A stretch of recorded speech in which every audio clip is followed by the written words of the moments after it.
কেউ জানে না কেন ঝামেলা হচ্ছে, এটা কোনো ব্যাপার। আগের প্রাক্তন সেক্রেটারি সঞ্জয় বসু আর বর্তমান সেক্রেটারি দেবাশিস দত্ত, মনে হচ্ছে আমাদের যে দুজনদের লবির বোধহয় ভাড়া করা গন্ডারা নিয়ে এসে নিজেদের মধ্যে চেয়ার তুলে মারামারি, যেটা কোনোদিন আমরা ভাবতে পারি না। और ये धोनी की हुई जी गजब ग्रिप कैसे SRMB जैसे SRMB TMT बार की विन ग्रिप टेक्नोलॉजी सीमेंट के साथ बनाए मजबूत पकड़। Grip is important. নমস্কার দর্শক বন্ধুরা, এক্সট্রা টাইম বাংলায় আপনাদের সকলকে স্বাগত। এবং এই মুহূর্তে রয়েছি মোহনবাগান ক্লাবে, এবং আজ ছিল মোহনবাগান ক্লাবের বার্ষিক সাধারণ সভা, এবং নির্ধারিত সময় দুপুর 3টে নাগাদ শুরু হয় এই বার্ষিক সাধারণ সভা।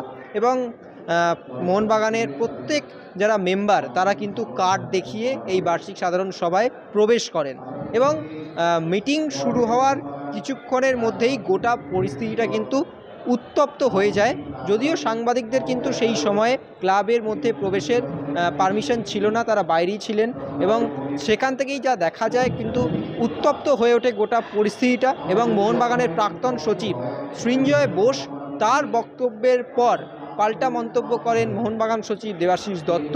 এবং আপনারা ইতিমধ্যেই শুনেছেন যে মোহনবাগানের প্রাক্তন সচিব সৃঞ্জয় বসু কী বলেছেন, এবং তারপরেই গোটা পরিস্থিতিটা উত্তপ্ত হয়ে ওঠে। সম্ভবত নির্বাচন নিয়েই কিন্তু তিনি দাবি তোলেন, এবং আগামী মার্চ মাসে যেই নির্বাচন রয়েছে, এবং তারপরে গোটা পরিস্থিতিটা বিশৃঙ্খলার সৃষ্টি হয়। এবং কি হলো পুরো বিষয়টা, আমরা কি ছবিটা সেই মুহূর্তে কি হয়েছে আমরা দেখে নেব।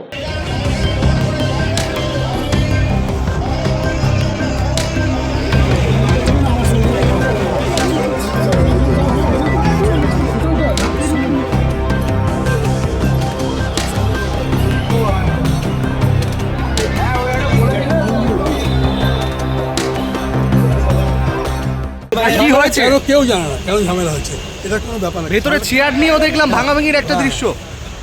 কি হলো, সমস্যাটা কি? চলে যাচ্ছেন কেন আপনি? চলে যাইনি আমি। তুলে মারামারি হচ্ছে, চেয়ার দিয়ে মেম্বারদের মারামারি হচ্ছে, এটা আমরা জীবনে কল্পনা করতে পারিনি। সবাই মোহনবাগানি আমরা, কিন্তু এখানে আগের প্রাক্তন সেক্রেটারি সঞ্জয় বসু আর বর্তমান সেক্রেটারি দেবাশিস দত্ত, মনে হচ্ছে আমাদের যে দুজনদের লবির বোধহয় ভাড়া করা গন্ডারা নিয়ে এসে নিজেদের মধ্যে চেয়ার তুলে মারামারি, যেটা কোনোদিন আমরা ভাবতে পারি না।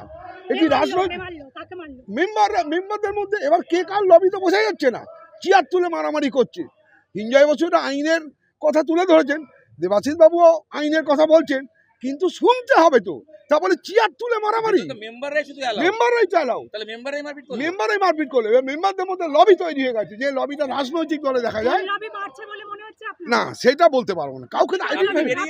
আমি শুনুন, এটা কখনো ভাবতে পারিনি। আজকে 15 বছর ধরে আমি মেম্বার, যে এরকম ভাবে মারামারি হবে, মেম্বারকে মারবে, ভাই ভাইকে মারবে, এই কল্পনার অতীত আর চোখে দেখা যাচ্ছে না। না না, মন্দিরের পবিত্রতা বজায় রাখতে হবে সবার আগে। মন্দিরের পবিত্রতা কি বলবেন? কথা কাটাকাটি হয়েছে, আর দুজনই লবি আছে, সঞ্জয় দেবাশিস লবি আছে, তারা চেঁচাচ্ছে।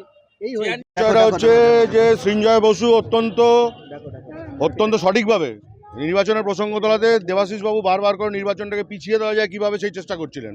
জুন মাসের পরে হবে, জুলাই মাসের পরে হবে, ইত্যাদি ইত্যাদি। এটা জেনারেল সেক্রেটারি, উনি এই বারবার বলার চেষ্টা করছেন এখন সময় আসেনি, আগে ভোটার লিস্ট তৈরি হোক, সেটা জুন মাসের পরে হবে, ইত্যাদি ইত্যাদি, এই সমস্ত বিষয়। এবং অবশ্যই ডেলিভারি ইলেকশন পিছিয়ে দেয়। এবং গতবার আপনারা সবাই জানেন কি ঘটেছিল 2022-এ, ইলেকশনটাকে পুরোপুরি বানচাল করে সিলেক্টেড একটা কমিটি পিছনের দরজা দিয়ে ক্ষমতা এসেছিল। ওরা আবার চাইছে এই ধরনের কোনো কিছু করে যাতে ইলেকশনটাকে বানচাল করে দেওয়া যায়। সেটা সঠিকভাবে সঞ্জয়বাবু বিষয়টা উল্লেখ করেছেন। তখন ওদিক থেকে বিভিন্ন রকমভাবে আমাদেরকে উদ্দেশ্য করে গালিগালাজ, অকথ্য ভাষায় এবং আজেবাজে ইনস্টিগেশন করা হচ্ছিল অনেকক্ষণ ধরে। তার ফলস্বরূপ কিছু একটা হাতাহাতি এবং ধাক্কাধাক্কি হয়েছে, এটা হচ্ছে মূল বিষয়। কিন্তু আমরা এটা বলতে চাইছি আমাদের নির্বাচন চাই, এবং সঠিক সময় নির্বাচন। মার্চ মাসে এই কমিটির মেয়াদ শেষ, আজকে এজিএমের পর, এরপর যেটা থাকছে এটা কেয়ারটেকার কমিটি, আর এক্সিকিউটিভ কমিটির অস্তিত্ব থাকে না এজিএমের পর, লাস্ট এজিএম। রুলস নিয়ে কিছু না, গন্ডগোলটা হয়েছে যে উনি বিষয়টাকে লিঙ্গার করার চেষ্টা করছিলেন জেনারেল সেক্রেটারি। উনি বলছেন এখন এটা হবে না, এটা জুন মাসের পরে হবে, জুলাই মাসে হবে, ভোটার লিস্ট তৈরি হোক, ভোট মানে এটাকে যতটা সম্ভব খেলা হচ্ছে পিছবার জিনিসটাকে, অবশ্যই। এবং সঞ্জয়বাবু সঠিকভাবে বিষয়টাকে উল্লেখ করেছেন। উনি যেটা বলেছেন একদম সঠিক কথা বলেছেন। ইলেকশন হওয়ার কথা মার্চে, এই মার্চে 18 তারিখ এই কমিটির মেয়াদ শেষ হয়ে যাচ্ছে সম্পূর্ণভাবে। চেয়ারতলা মারপিট দেখা গেল, তার কারণ হচ্ছে প্রধানত আমি তো বললাম যে ওদিক থেকে কিছু লোকজন তারা বিভিন্ন সময় ইনস্টিগেট করছিল। যারা আমরা ইলেকশন চাইছিলাম, আমরা বলেছি উই ওয়ান্ট ইলেকশন, আমরা প্ল্যাকার্ড দেখাচ্ছিলাম, আমাদের উদ্দেশ্য করে খালি। কি প্ল্যাকার্ড নিয়ে এসেছিলেন আপনারা? প্ল্যাকার্ড কিছুই আনা হয়নি, উই ওয়ান্ট ইলেকশন, এটাই প্ল্যাকার্ড। উই ওয়ান্ট ইলেকশন, এটা দাবি তুলেছিলেন আপনারা? হ্যাঁ, এটা আমরা দাবি তুলেছি। তখন বলা হয় কেন তুললেন? এইটাই দাবি। এটার পরিপ্রেক্ষিতে ওখান থেকে বিভিন্নভাবে ইনস্টিগেট করা হচ্ছিল অনেকক্ষণ ধরে। তার পরিপ্রেক্ষিতে আমরা প্রতিবাদ করি, তার ফলে হয়তো একটা ধাক্কাধাক্কি ঘটনা ঘটেছে।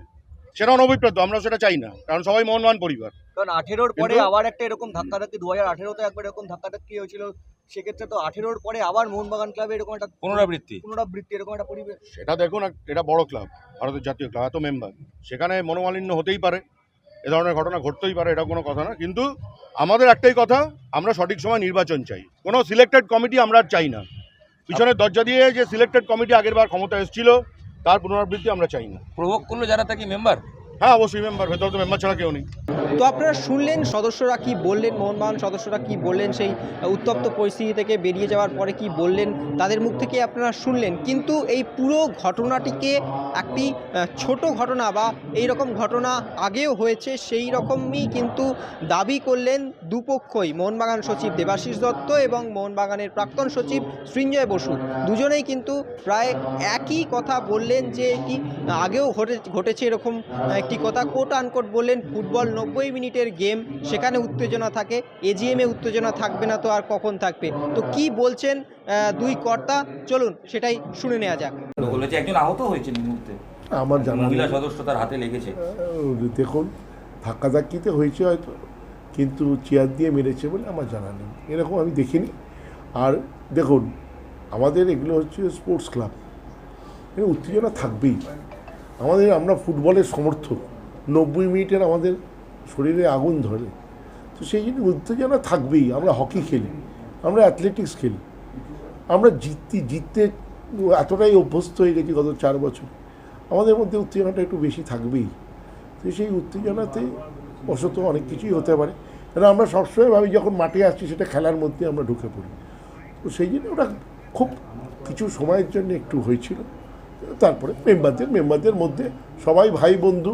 তারপরে আমি একটু আগেই দেখছিলাম একজনকে চাইছিল, তারা এখন বসে দুজনে চা খাচ্ছে এই মিটিংয়ের পরে। আমি বললাম কিরে, বলে ওখানে যাওয়ার হয়ে গেছে, এখন বসে চা খাচ্ছে। এগুলো হয় ক্লাবে, এগুলো কোনো নতুনত্ব নয়, ছোট ঘটনা, ছোট নয়, এটা ঘটনাই নয়। আমাদের দেখুন এজিএমে পাস্টে যেসব ঘটনা আছে, সেই ঘটনার সঙ্গে এটা যদি আপনি তুলনা করেন তাহলে এটা ঘটনাই নয়। আমি সেই দিকে যাচ্ছি না, আমি 94 থেকে মনমানে আছি। প্রথম কথা, আগে এজিএম হতোই না। 94 থেকে 2005 কোনো এজিএম হয়নি। তো সেই জন্যে এখন ক্লাব অনেক শৃঙ্খলা, অনেক এতে চলছে। 2005-এর পর থেকেই চলছে, প্রপার টাইমে ইলেকশন হয়, প্রপার টাইমে কমিটি তৈরি হয়। তো সেই জন্যে আর এজিএমে গণ্ডগোল সেগুলো ইতিহাসে অনেক কিছুই আছে, আজকেরটা কোনো ব্যাপারই নয়। আজকেরটা খুবই ঘটনাও বলবো না, ক্ষুদ্র বলবো না, ঘটনাই নয়। চেয়ার ছেঁড়াছুড়ি একবারও হয়নি, এইসব আননেসেসারি কথা বলবেন না। দুপক্ষর কিছু 3-4 জন লোকের সাথে অন্য কথা কাটাকাটি হয়েছে, সেটা যেখানে আমি মনে হয় একটা অফিসের এডিটোরিয়াল মিটিংও এই বাক্য বিতণ্ডা হতে পারে নিজেদের মধ্যে। সত্যি ঘটনা যদি কিছু নাই বা ঘটে থাকে, তাহলে এই উদাহরণটি কি করে হলো?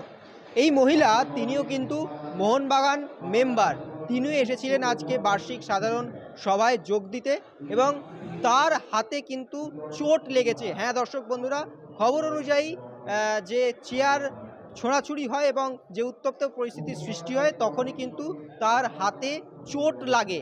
যদিও দুপক্ষের থেকে বলা হচ্ছে ছোট ঘটনা, কিছুই হয়নি, কিন্তু তাহলে ইনি কে, এনার হাতে কি করে লাগলো, এবং আমরা সেই ছবি দেখাচ্ছি এবং তিনি কি বলছেন এই পুরো ঘটনাটিকে নিয়ে আপনাদেরকে সেটাই শোনাচ্ছি, যে যদি সত্যিই কিছু না হয়ে থাকে তাহলে এই মহিলার লাগলো কোথায়, যিনি মোহনবাগান মেম্বার, কি বলছেন চলুন শুনে নেওয়া যাক। তো জাস্ট বসেছিলাম, কথা হচ্ছিল, শুনছিলাম, সব ঠিক ছিল। সাডেনলি একটা মানে একটা প্ল্যানফুলি একটা গন্ডগোল হওয়ার মতো টেন্ডেন্সি একটা, কারণ গন্ডগোলের কোনো জায়গা ছিল না, চিৎকার চেঁচামেচি হুল্লোড় শুধু শুধু। তখনও জাস্ট পেছন থেকে ওনারা তখনও ধাক্কাধাক্কি করার চেষ্টা করছে, আমি তখনও বসেছিলাম, বাট যখন বেরিয়ে যাওয়ার চেষ্টা করলাম তখন দেখলাম ধাক্কাধাক্কিটা ভীষণ বেড়ে গেল। মানে টেন্ডেন্সিটা ছিল একটুখানি প্রবলেম ক্রিয়েট করার, সেটাই ওনারা করলেন। ব্যাস, আর মানে ইচ্ছে করে যেটা হলো, ইচ্ছে করেই হলো, কোনো দরকার ছিল না। ছিলেন অনেকে, ছিলেন পেছনে, আমি তো সবাইকে চিনি না, বলতে পারবো না। তবে অনেকদিন ধরে আসছি, আমি তো এখানকার মেম্বার, কিন্তু এরকম প্রবলেম আগে কখনো ফেস করিনি। আপনার লেগেছে? হ্যাঁ লেগেছে। হ্যাঁ হাতে লেগেছে, একটুখানি কেটে গেছে, ছড়ে গেছে, ভেঙেছে কিনা জানি না, তো ব্যথা আছে, ফুলে গেছে। হ্যাঁ চেয়ার লেগেছে, ওনাদের হাতে লেগেছে, ওনারা ভীষণ ধাক্কাধাক্কি করছিলেন, হাতে লেগেছে, চেয়ারে লেগেছে। তো এই গেল গোটা মোহনবাগানের যে বার্ষিক সাধারণ সভা, তার পুরো চিত্রটা যেটা ছিল পুরো আজ দুপুর থেকে নাটক নাটক এবং নাটক, এবং পুরো নাটকের পর যে ছবিটা মূল দাঁড়ালো, এবং আপনারাই তার বিচার করুন। Extra time.